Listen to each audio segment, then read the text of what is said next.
What's going on, guys? Welcome back to the channel. Finally happened. Finally had to replace the brake rotors.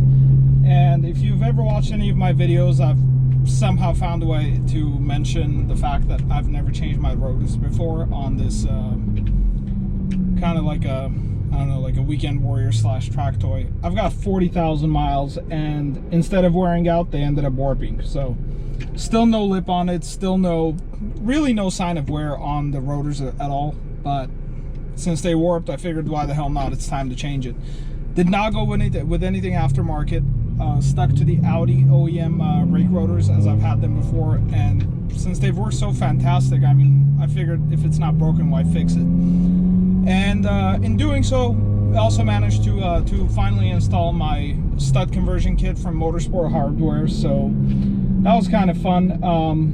If you've ever watched any of the other videos, obviously you've seen that there's not really any work being done to the cars, but always end up discussing the end result and how I feel about it. But this time I figured I'd do something different, got my hands a little dirty. I usually do not work on this car, so I've done a lot of work on the B5, but this particular one, this is the first time I've ever got my hands dirty on this B9 6-speed, because I cherish it. You know, I don't want to break anything. I don't trust myself, as I don't have the knowledge to be able to conduct any work on these cars. But figured it's time, I got to start somewhere, right? And ended up doing it, was very successful. So you're gonna see a time-lapse video of what's going on. Didn't include everything, obviously, for for repetitive reasons, but take a look, enjoy the install video on it. And I ended up already bedding the pads against the rotors, so car's going smooth, no noise, no funky feel, and best of all, no more vibration. I was getting very light vibrations. That's how I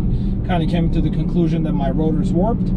So I'm gonna keep one of those rotors as a piece of memorabilia for what seems to be, I guess, kind of impossible on a near 4,000 pound car that I track pretty regularly. I mean, I think I've got already 20 plus in the last couple of years, 3 years, something like that. But that didn't start keeping track log till about a year ago. So definitely 20 plus, 4 different tracks, and I mean, they lasted, they held up.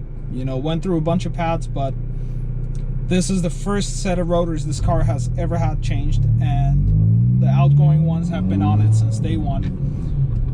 Again, 40,000 miles, you know, just using, well, first of all, the car's corner balance, so that was one of the reasons why they wore, well, they wore evenly, but barely wore at all.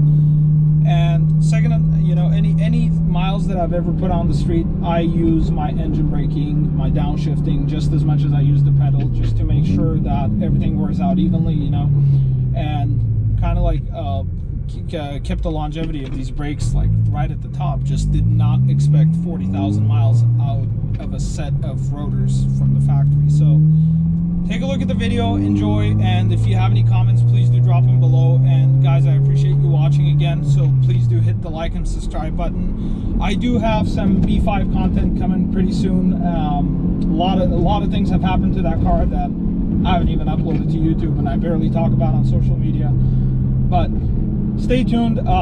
Something exciting from the B5 coming pretty soon. And this car, the next bit on this car that we'll end up doing is going to be the brake coolers and another surprise, so stick around.